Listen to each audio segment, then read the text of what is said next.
অনেক দিনের ইচ্ছে ছিল যে একবার ব্যারাকপুর গিয়ে দাদা বৌদির বিরিয়ানি খাবো। তো সেটা আর সম্ভব হয়নি, আপাতত এখনো পর্যন্ত হয়নি। তবে ব্যারাকপুর যেতে পারিনি ঠিকই, তবে দাদা বৌদি বিরিয়ানি কিন্তু আজকে আমার বাড়িতে চলে এসছে। এই যে দেখতে পাচ্ছি দাদা বৌদি। তো আজকে তো খুব হ্যাপি, জানি না কেমন হবে, তবে প্রথমবার আমি এটা ট্রাই করব, কেমন হবে জানি। 2 প্লেট আছে, একটা আছে চিকেন বিরিয়ানি আর একটা রয়েছে মাটন বিরিয়ানি। যাই হোক, কোনটা চিকেন কোনটা মাটন জানি না, তো চলো তোমাদেরকে দেখাই আমি একবার। যদিও আমি এখন এটা হচ্ছে চিকেন বিরিয়ানি, আর এইটা মনে হয় মাটন বিরিয়ানি। হ্যাঁ, এই যে এটা।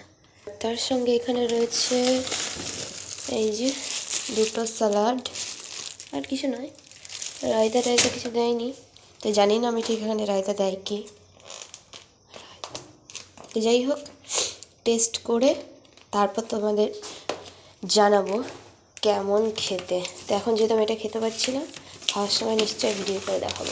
এখন বাজে রাত্রি 11টা, আর আমি এখন এই বিরিয়ানিটা খাবো।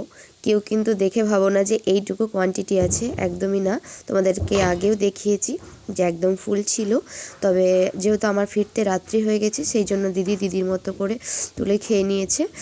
আর এই যে এটা হচ্ছে মাটন বিরিয়ানি। তোমরা আলুটা দেখে আশা করি বুঝতেই পারছো আলুটা একদমই সেদ্ধ হয়নি, আর মাটনটা সেদ্ধ হয়েছে, তবে আর একটু হলে বেশি ভালো হতো। যেহেতু মাটন তো একটু ভালো সেদ্ধ না হলে আমার কিন্তু ভালো লাগে না।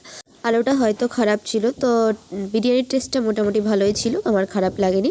আর চিকেনটা কিন্তু যথেষ্ট সেদ্ধ হয়েছিল আর খুবই ভালো খেতে ছিল। আমার তো চিকেন বিরিয়ানিটা বেশি ভালো লেগেছে। আর তোমরা কে কে দাদা বৌদির বিরিয়ানি খেয়েছো এবং চিকেনটা না মাটনটা বেশি ভালো লেগেছে আমাকে কিন্তু অবশ্যই জানাবে। আমার মোটামুটি ভালোই লেগেছে।